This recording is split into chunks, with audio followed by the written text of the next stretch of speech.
3RR news కి స్వాగతం. వార్తల ముందుగా ముఖ్యాంశాలు.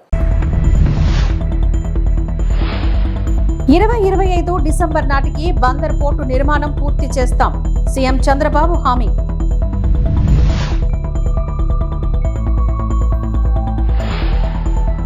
శ్రీకాకుళం జిల్లాలో ఎయిర్పోర్ట్ నిర్మాణానికి సిద్ధంగా ఉన్నాం.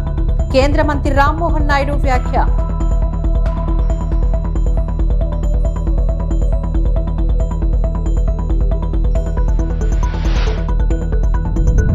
డిసెంబర్ 2025 నాటికి బందర్ పోర్టు నిర్మాణం పూర్తి చేస్తాము అంటూ ముఖ్యమంత్రి చంద్రబాబు తెలిపారు.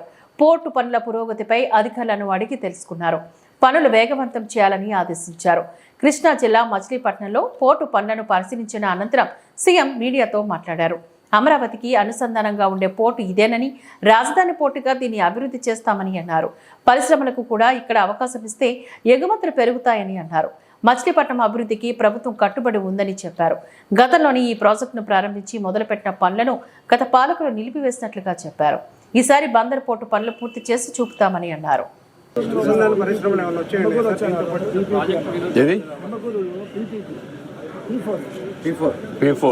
అది కూడా వర్కౌట్ చేస్తున్న ఆ ఊరిని ఇప్పుడు టేకప్ చేస్తాం. ఫస్ట్ ఫేజ్లో ఆ ఊరిని టేకప్ చేసి మళ్ళీ రాష్ట్రం అంతా కూడా చేస్తాం. జనవరికి దీనికి లాంచ్ చేస్తాం ప్రోగ్రామ్ని. ప్రూఫ్ ఆఫ్ కాన్సెప్ట్ కింద నిమ్మకూరు ఫస్ట్ ప్రాజెక్ట్ కింద స్టార్ట్ చేస్తాం. ఇప్పుడు 4 బర్తులు ఉంది, అవే కంటిన్యూ అవుతాయి. ఏదైతే ఎస్టిమేట్స్ కూడా ఉన్నాయి, ఇప్పుడు పెంచాల్సిన అవసరం లేదని నా అభిప్రాయం. ఎనివే నేను రివ్యూ చేస్తాను. పోర్టుకు అనుసంధానంగా పరిశ్రమలు రావాలి, ఏమేమి రాగలుగుతాయని చూస్తాం. ఇప్పుడే బీపీసీఎల్ కూడా ప్రపోజల్స్ పెట్టాం, వాళ్ళు కూడా రిపోర్ట్ ఇవ్వాలి. ఆ రిపోర్ట్ వస్తే ఒక క్లారిటీ వస్తుంది. ఒకవేళ వాళ్ళు వస్తే యాంకర్ ఇండస్ట్రీ కింద ఇమీడియట్గా పికప్ అవుతుంది. ఒకవేళ ప్రత్యామ్నాయంగా ఇంకా ఏం చేయాలో అవన్నీ కూడా వర్కౌట్ చేస్తాం. అంటే ఇంకా అవసరమైతే ల్యాండ్ అక్వైర్ చేసుకునే అవకాశం ఉంటే అవన్నీ చేసుకుంటాం. ఏమేమి కావాలో అన్ని విధాలా ప్లాన్ చేస్తాం. ఇండస్ట్రియలైజేషన్ చాలా అవసరం.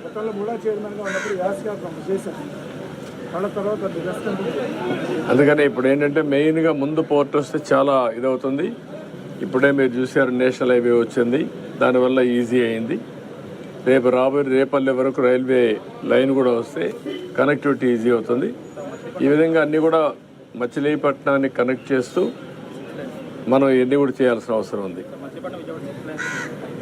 6 లేన్ అవసరమైతే ఇంకన్నీ 6 కాకపోతే 8 కూడా అవుతుంది. రేపు పోర్ట్ ఇవన్నీ బాగా వస్తే ఆటోమేటిక్గా వచ్చేస్తాయి.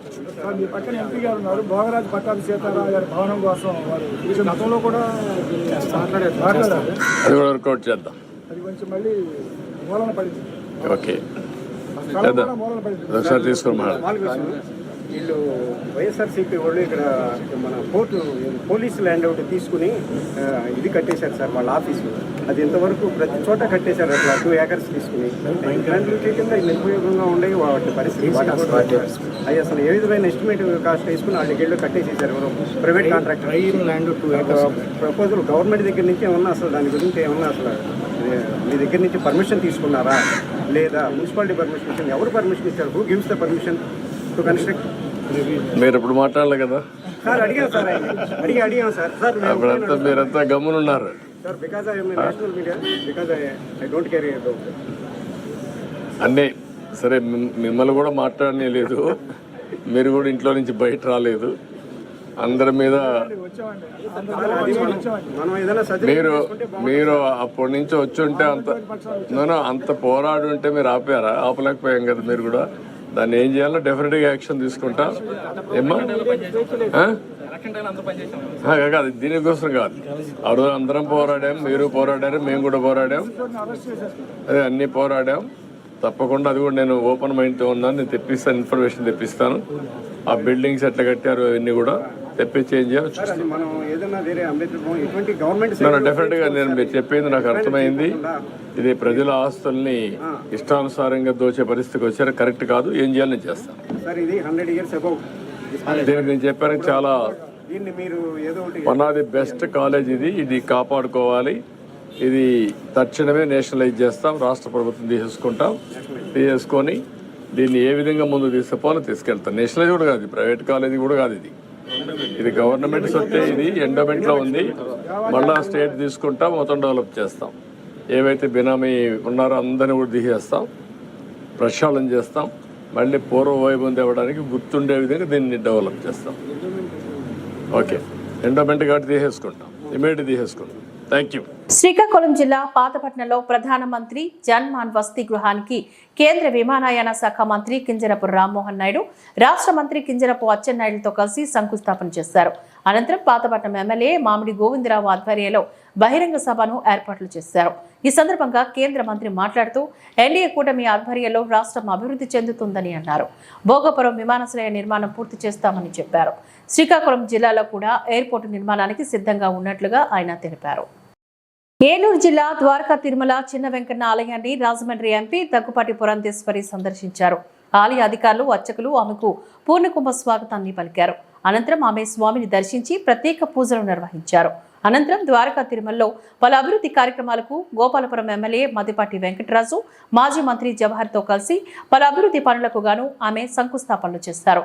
ఈ సందర్భంగా ఎంపీ పురంధేశ్వరి మాట్లాడుతూ ఇటీవల రాష్ట్రంలో సంభవించిన వరదలకు కేంద్ర ప్రభుత్వం రాష్ట్ర ప్రభుత్వానికి 1400 కోట్ల సాయం కింద ఇచ్చామని, గత 5 సంవత్సరాలుగా రాష్ట్రంలో అభివృద్ధి కుంటుపడిపోయిందని, గాంధీ జయంతి రోజున మహిళా సాధికారత పురస్కరించుకొని మహిళలకు చెక్కుల పంపిణీలో పాల్గొనడం నా అదృష్టమని, ఎన్ఆర్జీఎస్ నిధుల ద్వారా గాంధీ జయంతి రోజున 1.50 కోట్ల అభివృద్ధి పనులకు శంకుస్థాపన చేయడం సంతోషంగా ఉందని, డబుల్ ఇంజన్ సర్కార్ ద్వారానే రాష్ట్ర అభివృద్ధి సాధ్యమని, రాష్ట్రంలో ప్రజల హితానికి పెద్దపీట వేస్తున్నామని, సమర్థవంతమైన న్యాయకత్వాన్ని సాగిస్తూ సుపరిపాలన అందిస్తున్నామని పురంధేశ్వరి అన్నారు. వరదల్లో సైతం ఏ విధంగా రాష్ట్ర ప్రభుత్వం స్పందించిందో మనందరికీ తెలియనటువంటి విషయం కాదు. అదే విధంగా ముందెన్నడూ తెలియనటువంటి, మనం విననటువంటి, చూడనటువంటి ప్యాకేజ్ కూడా ఇవాళ ప్రజలకు ఇచ్చారు. మరి దానికి అనుగుణంగానే నిన్న కూడా కేంద్ర ప్రభుత్వం మరి రాష్ట్రానికి వరద సహాయ నిమిత్తం 1400 కోట్ల రూపాయలు మన రాష్ట్రాన్ని కూడా కేంద్ర ప్రభుత్వం ఇవ్వడం జరిగింది.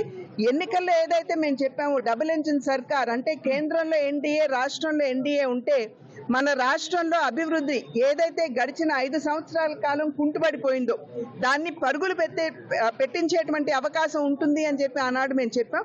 దానికి అనుగుణంగానే ఇవాళ రాష్ట్రాభివృద్ధికి పెద్దపీట వేస్తూ మరి అక్కడ కేంద్ర ప్రభుత్వ సహకారంతో రాష్ట్ర ప్రభుత్వం రాష్ట్రాభివృద్ధికి పెద్దపీట వేసినటువంటి విషయం ప్రజలందరూ కూడా గమనిస్తున్నారని చెప్పి విశ్వసిస్తున్నారు. తిరుమల శ్రీవారికి పట్టు వస్త్రాలు సమర్పించడానికి సీఎం చంద్రబాబు రానున్నారు. ఈ క్రమంలో ఆయన ఈ నెల 4, 5వ తేదీల్లో తిరుపతి జిల్లాలో పర్యటించనున్నారు. కలెక్టర్ వెంకటేశ్వర్, ఎస్పీ సుబ్బారాయుడు, జేసీ శుభం పంచాలతో కలిసి రేణిగుంట విమానాశ్రయంలో అధికారులతో సమన్వయ సమావేశాన్ని నిర్వహించారు. వారికి దిశానిర్దేశం చేశారు. సీఎం పర్యటనకు పటిష్ట ఏర్పాట్లు చేయాలి అంటూ సూచించారు.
విజయదశమిని పురస్కరించుకొని దసరా పండుగ సందర్భంగా తిరుపతి రూరల్ రాయల్ చెరువు రోడ్డులోని వెలసి ఉన్న శ్రీ శక్తిపీఠం నందు ఘనంగా శ్రీదశ మహావిద్యా మహోత్సవాలు ఘనంగా నిర్వహిస్తున్నట్లుగా శక్తిపీఠం కోఆర్డినేటర్ సుధామయి, శ్రీ జ్యోతి వాణిలు పిలుపునిచ్చారు.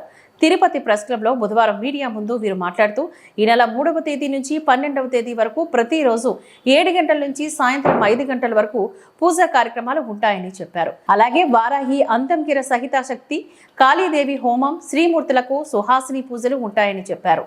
9వ తేదీ విద్యార్థులకు వ్యాసరచన, చిత్రలేఖనం పోటీలు నిర్వహించి బహుమతులు, ప్రశంసా పత్రాలను అందజేస్తామని అన్నారు. ప్రతి ఒక్కరూ హాజరై ఈ పూజా కార్యక్రమంలో పాల్గొనాలంటూ పిలుపునిచ్చారు. దైవము పరమహంస పరివ్రాజికాచార్య కుత్తాళం శంకరాచార్య శ్రీ శక్తిపీఠ పరమాచార్య జగద్గురు శ్రీ శ్రీ శ్రీ సిద్ధేశ్వరానంద భారతీ మహాస్వామి వారి ఆధ్వర్యంలో వారి ఆశీస్సులతో ప్రతి సంవత్సరము ఈ దసరాలలో శ్రీ దశమహావిద్యా దినోత్సవాల పేరిట మేము శక్తిపీఠంలో ఈ దసరా ఉత్సవాలు జరుపుకుంటున్నాము. ఈ నెల అక్టోబర్ 3 నుంచి 12వ తేదీ వరకు ఈ దసరా ఉత్సవాలు జరుగుతున్నాయి. జగన్మాత మా శక్తిపీఠంలో ముఖ్యంగా శ్రీ మరకత కాళికామాత శక్తిపీఠాధీశ్వరిగా ఉన్నారు, అధిదేవతగా ప్రస్థానం జరుగుతున్నది. అంతేకాకుండా శ్వేతవారాహిదేవి, ప్రత్యంగిరాదేవి, ఈ మాతలందరూ కూడా అక్కడ కొలువై ఉన్నారు. ప్రత్యక్షమైన దేవతలు అక్కడ కొలువై ఉన్నారు. వీరందరికీ ప్రతిదినము దశమహావిద్యలు కాళికామాత దగ్గరుండే 10 మంది అమ్మవార్లని దశమహావిద్యలుగా తలంచి ప్రతిదినము ఒక్కొక్క రోజు ఒక్కొక్క మాతకి అలంకరణ చేసి ఆ మాతని కొలుస్తూ ఈ 10 రోజులు నవరాత్రులు జరపడం జరుగుతున్నది. జగన్మాత తన భక్తుల్ని కాపాడటం కోసం దశమహావిద్య దేవతల రూపాలు తీసుకొని రాక్షస సంహారం చేసిన రోజును మనం దసరాగా జరుపుకుంటున్నాము. అటువంటి దశమహావిద్య దేవత అలంకారాలను భారతదేశంలో మొట్టమొదటిసారిగా మన శక్తిపీఠంలోనే జరుపుకుంటున్నాము. అంతేకాకుండా ఇక్కడ మరకత శక్తికాళీదేవి చాలా ప్రత్యక్షంగా ఎన్నో అనుభవాలతో ప్రజలకు దగ్గరవుతున్నారు. ఈ శక్తికాళీదేవికి ప్రాతకాల అభిషేకము, పూజ, వారాహి ప్రత్యంగిరా దేవతలకు అభిషేకాలు, పూజలు ప్రతిదినము అన్నీ జరుపుకుంటున్నాము. ఈ దసరా మహోత్సవాల సందర్భంగా ప్రత్యేక పూజలు, ప్రత్యేక హోమాలతో శక్తిపీఠంలో జరుగుతూ ఉన్నవి. ప్రజలకు ఎటువంటి కష్టాలు వచ్చినా ఈ దశమహావిద్యల కారణంగా ఈ దశమహావిద్యలను పూజించడం ద్వారా, మరకత శక్తికాళీదేవిని, ప్రత్యంగిరాదేవిని, శ్వేతవారాహిదేవిని పూజించడం ద్వారా వారి కష్టాలను తీర్చుకుంటూ హోమాలు చేయించుకొని వారి కష్టాలకు దూరం అవుతూ ఎంతో ఆనందాన్ని పొందుతున్నారు మా పీఠంలో. అంతేకాకుండా ఈ దసరా ఉత్సవాల సందర్భంగా మేము ప్రతిరోజు ఎన్నో ప్రత్యేక కార్యక్రమాలను జరుపుకుంటున్నాము. ప్రతిరోజు మహిళలకు శక్తి పీఠము అని పెట్టుకున్నాం. కాబట్టి ఇక్కడ శక్తి స్వరూపిణి ఎవరు అంటే మహిళా శక్తి స్వరూపిణి. కాబట్టి మహిళలకి ప్రతిరోజు 25 మంది మహిళలకి సువాసిని పూజ అని జరుపుతామండి. ప్రతిరోజు ఆ సువాసిని పూజలో అమ్మవారి స్వరూపంగా, స్త్రీలను అమ్మవారి స్వరూపంగా భావించి వారికి మా శక్తిపీఠం పుట్టినింటిగా భావించి వారికి పుట్టినింటి సారె శక్తిపీఠం తరపున ఆహ్వానించి వారికి శక్తిపీఠం తరపున పుట్టినింటి సారె పెట్టి వారినే అమ్మవార్లుగా తలంచి వారికి షోడశోపచార పూజలు చేసి అక్కడ ప్రతిరోజు సువాసిని పూజ జరపడం జరుగుతోంది. ప్రతిరోజు కూడా ఈ దశమహావిద్యలు ఈ నవరాత్రుల కారణంగా ప్రతిరోజు జరుపుతాము ఈ పూజలు. అంతేకాకుండా మూలా నక్షత్రం రోజున, అనగా 9వ తారీఖు వస్తుందండి మూలా నక్షత్రము. మూలా నక్షత్రం రోజున అమ్మవారికి మూలా నక్షత్రం రోజున అమ్మవారిని సరస్వతీదేవిగా పూజిస్తూ మాతాజీ. రాష్ట్ర ప్రజలకు AP CM Chandrababu good news చెప్పారు. నేటి నుంచి చెత్త పన్ను రద్దు చేస్తున్నట్లుగా ఆయన ప్రకటించారు. ఎక్కడ చెత్త పన్ను వసూలు చేయొద్దని అధికారులను ఆదేశించారు. గాంధీ జయంతి సందర్భంగా మచిలీపట్నంలో నిర్వహించిన స్వచ్ఛతా హీ సేవ కార్యక్రమంలో సీఎం పాల్గొన్నారు. ఈ సందర్భంగా ఆయన పాల్గొని మాట్లాడారు. మహాత్మా గాంధీ అహింసా సిద్ధాంతంతో ముందుకెళ్లారు. బానిసత్వం వద్దు, స్వాతంత్రమే ముద్దు అని నినాదించారు. 2014 అక్టోబర్ 2న స్వచ్ఛ భారత్కు ప్రధాని మోదీ శ్రీకారం చుట్టారు. దీనికి అందరం ఆయనకు అభినందనలు చెప్పాలి. నీతి ఆయోగ్లో స్వచ్ఛ భారత్పై ఉపసంఘం ఏర్పాట్లు చేశారు. దీనికి నేను చైర్మన్గా ఉన్నాను. చెత్త నుంచి సంపద సృష్టించే కార్యక్రమానికి శ్రీకారం చుట్టాను. 2 లక్షలకు పైగా వ్యక్తిగత మరుగుదొడ్లు నిర్మించాం. ఏపీని ఓడిఎఫ్ రాష్ట్రంగా మార్చామని వ్యాఖ్యానించారు. మార్గం చూపించాం. స్వచ్ఛాంధ్రప్రదేశ్ స్ఫూర్తితో మనం ముందుకు పోయాం. మీరు చూస్తే వారు చల్లపల్లిలో ఓడిఎఫ్ చేశారు. రాష్ట్రం మొత్తం మీరు చూస్తే 2,43,612 వ్యక్తిగత మరుగుదొడ్లు కట్టి 8,124 కమ్యూనిటీ టాయిలెట్లు కట్టి, టాయిలెట్లు కూడా చాలా నీట్గా కట్టి, అవసరమైతే ఒక 4-5 రూపాయల టికెట్ కూడా పెట్టి మిస్యూజ్ చేయకుండా ఎక్కడికక్కడ టాయిలెట్స్ అన్ని నిర్మాణం చేసి 110 మున్సిపాలిటీలో రాష్ట్రాన్ని ఓడిఎఫ్ రాష్ట్రంగా చేసిన ప్రభుత్వం తెలుగుదేశం ప్రభుత్వం ఆ రోజుల్లోనే. అలాంటి ఓడిఎఫ్ చేసినాక ఓడిఎఫ్ ప్లస్కి వెళ్ళాలి. అక్కడే సమస్యలు క్రియేట్ చేశారు. ఈ రోజు ఈ విధంగా చెత్త చూస్తే రాష్ట్రం మొత్తం 85 లక్షల మెట్రిక్ టన్నులు కుప్పలు కుప్పలుగా గుట్టలు గుట్టలుగా చెత్తంతా పేరకపోయింది. నేను ఇప్పుడే మా మంత్రిని అడిగా, నారాయణ గారు ఎన్ని రోజులు పడుతుందని అడిగా.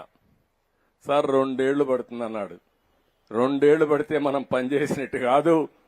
365 రోజుల్లో మొత్తం చెత్తంతా క్లీన్ చేసే బాధ్యత మీకు అప్పచెప్తున్నానని నారాయణ గారికి ఇప్పుడే ఆదేశాలు ఇచ్చాను. అంటే గడిచిన ప్రభుత్వం పేర్చిన చెత్త ప్రభుత్వం 85 లక్షల మెట్రిక్ టన్నులు ఇంకా మిగిలింది. మీకు కోపం రాలా? ఇంకా వాళ్ళు సిగ్గు లేకుండా రోడ్డు మీద మాట్లాడుతూ ఉంటారు. అందుకే ఆ రోజు చెప్పా, ఎన్నికల కంటే ముందు చెత్త ప్రభుత్వం అని.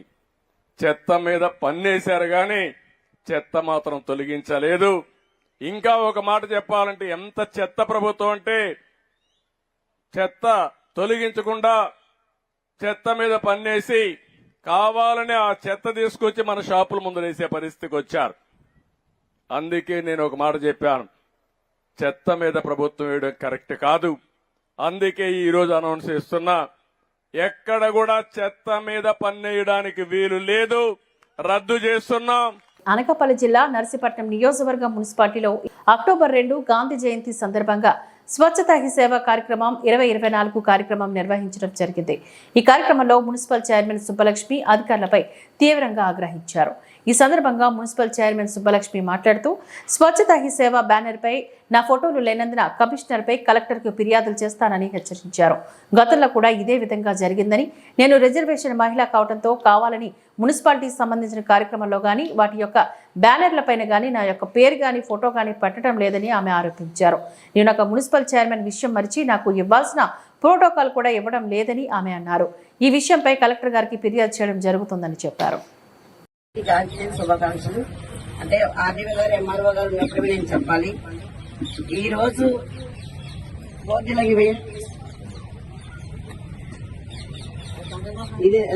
అదే ఇది మున్సిపాలిటీకి సంబంధించింది కాబట్టిగా ఇందులో నా ఫోటో ఏదండి, ఫోటోగా చూస్తాను కదా సార్, ఎప్పుడు సమాధానం కావాలి. ఇదే అలవాటు అయిపోతుంది నాకు. ఎందుకు ప్రోటోకాల్ ప్రకారం ఎందుకు లేదు అని అడుగుతున్నాను నేను. అది నోట్ చేసుకుంటాను కదండి. ఇది సార్ మీ ముందే నేను పెట్టాను.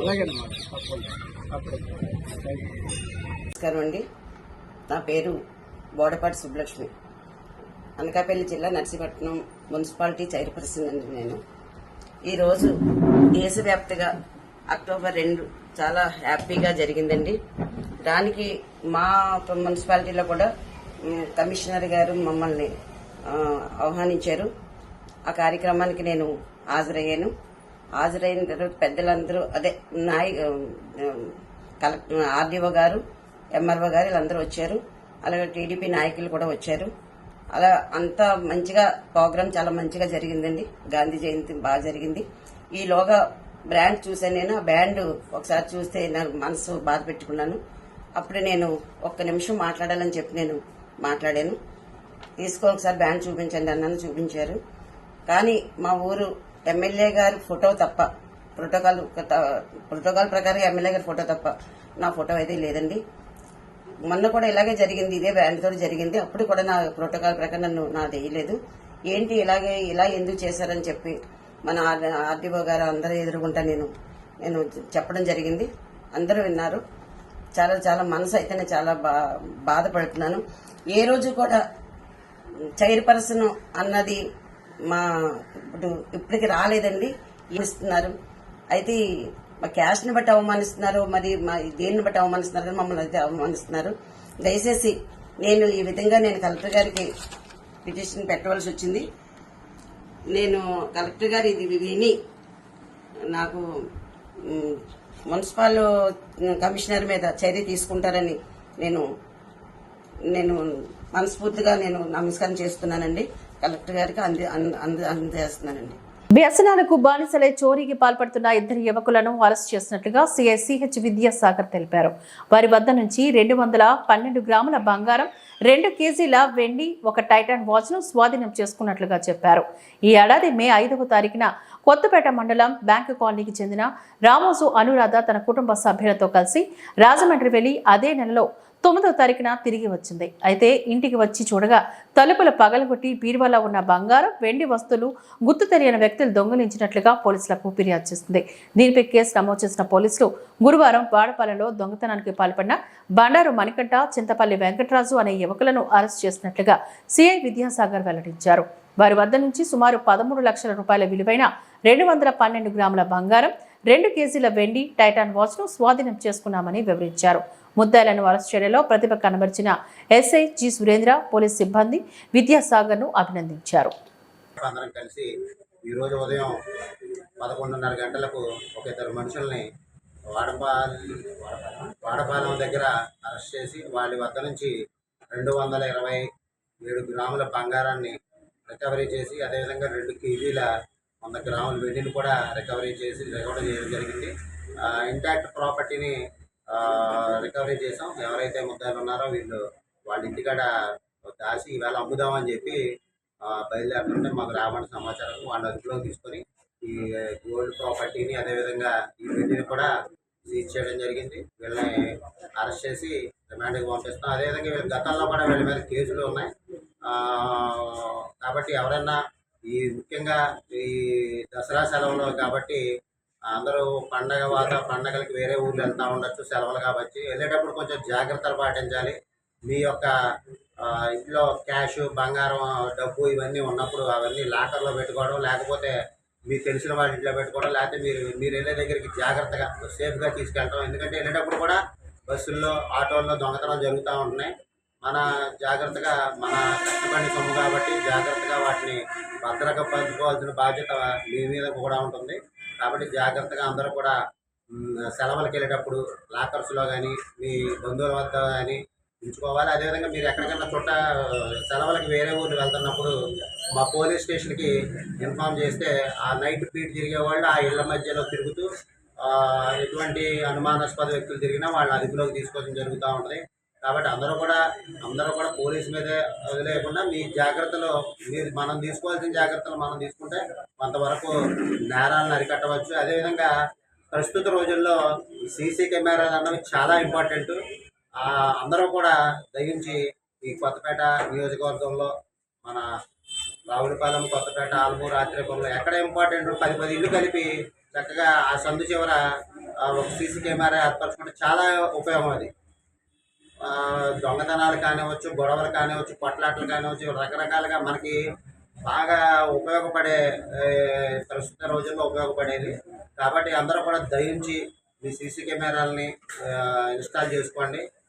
కొంతమంది 10 ఇళ్ళు కలిపి ఒక 1000 రూపాయలు వేసుకుంటే 10,000 పెట్టి 2 మంచి సీసీ కెమెరాలు వేసుకోవచ్చు. కాబట్టి మా కొత్తపేట పోలీస్ స్టేషన్ తరఫున మీ అందరికీ కూడా అడ్వాన్స్ దసరా శుభాకాంక్షలు. అందరూ చక్కగా పండగ వాతావరణం, పండుగని చక్కగా సెలబ్రేట్ చేసుకోవాలి మీ కుటుంబ సభ్యులతో. అదేవిధంగా ఎవరో కూడా మీ బళ్ళకు కూడా ఎక్కువ బైక్ థెఫ్ట్లు అవుతూ ఉన్నాయి. మనం